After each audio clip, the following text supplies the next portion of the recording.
The much-anticipated motion of impeachment against Kithure Kindiki was finally passed on Friday, effectively sealing his fate in the Senate leadership. There can only be two reasons for this.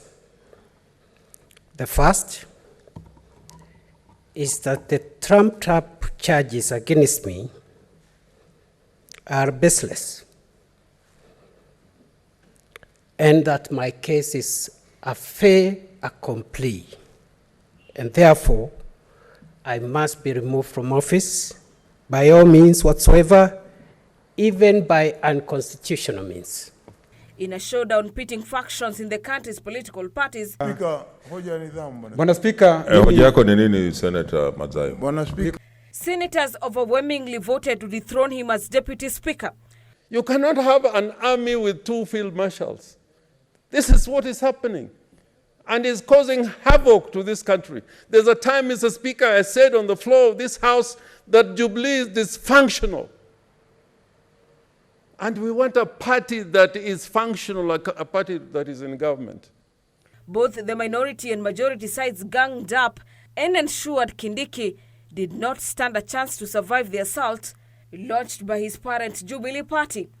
Speaker, to my friend, Professor Kindiki, and he knows that Mr. Speaker, I have, if these were issues about his capacity or his integrity or things like that, we would not be talking things like, if it was a debate about his character, for example, Mr. Speaker, it would be different. But I wanted him to know that a lot of your friends, a lot of his friends, are going to vote for this motion. Not even the attempts by his backers, led by Elgeyo Marakwet Senator Kipchumba Murkomen, who was recently removed from the majority leader, could give him a fighting chance. If today Professor Kithure Kindiki is being prosecuted and removed as the Deputy Speaker of the Senate of the Republic of Kenya, Mr. Speaker, sir, if it goes ahead and we remove him, then we will lack both moral and legal and legislative roles that we have had as a House. It's inaccurate and improper to say that you can just bring a motion, Mr. Speaker, to remove the Deputy Speaker without any grounds. So today's business belongs, Mr. Speaker, to the annals of history, history's worst mistakes.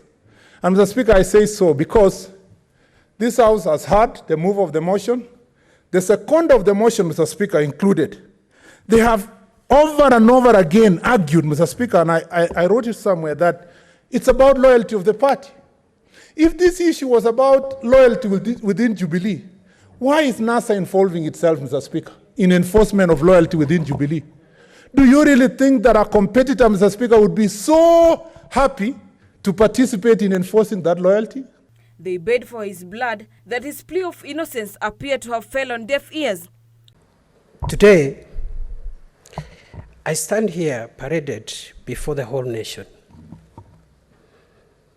accused of misdeeds whose particulars have never been brought to my attention until now,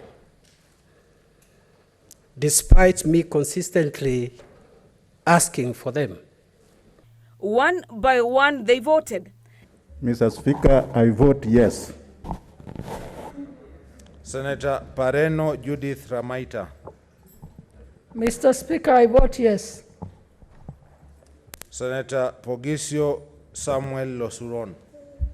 Mr. Speaker, I vote yes. And when the Speaker rose to announce the results, Kindiki had been stripped of his position he had held for the past 2 years. The results that I'm going to read, just for the avoidance of doubt, are for those senators who were within the precincts of Parliament and who voted. So the ayes have 54, the nays have 7, abstentions 0, so the ayes have it. Reporting for Channel 1 News, I'm Gladys Mungai.